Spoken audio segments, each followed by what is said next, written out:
Lévy sans interdit, Elisabeth Lévy avec nous à 8h11. Bonjour Elisabeth sur Sud Radio.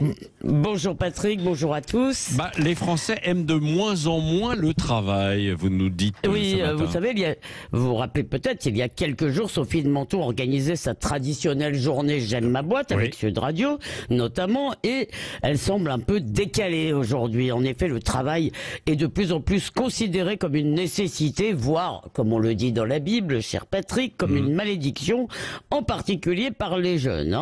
C'est le résultat d'une étude d'IFOP pour l'association Les Makers qui rassemble des entrepreneurs du net. Alors, 45% des personnes interrogées travaillent seulement pour l'argent, et ce chiffre c'était 33% en 1993, il y a 30 ans. Donc vous voyez, on est de plus en plus vénaux. On dit vénaux ?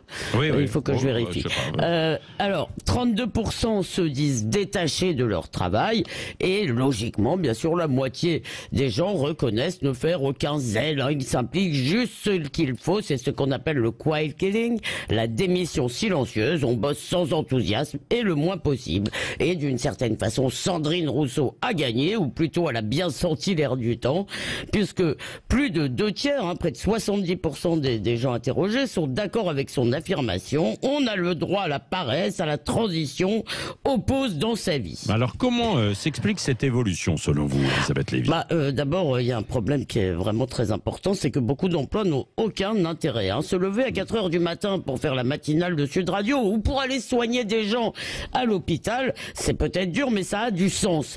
Quand on le fait pour porter des cajots, c'est juste pénible, même si, il faut le dire, ça a une réelle utilité sociale parce que les marchandises arrivent dans les rayons. Alors, on nous rebat en plus les oreilles avec la société de la connaissance, mais dans beaucoup d'entreprises, avec cette société de la connaissance, de l'informatique, du numérique, les salariés ne sont plus que des exécutants. Je vous donne un exemple. Un directeur d'agence bancaire aujourd'hui, il ne peut pas décider de vous octroyer un découvert ou un crédit. Ce sont des algorithmes qui le font. Il n'a aucune marge de manœuvre.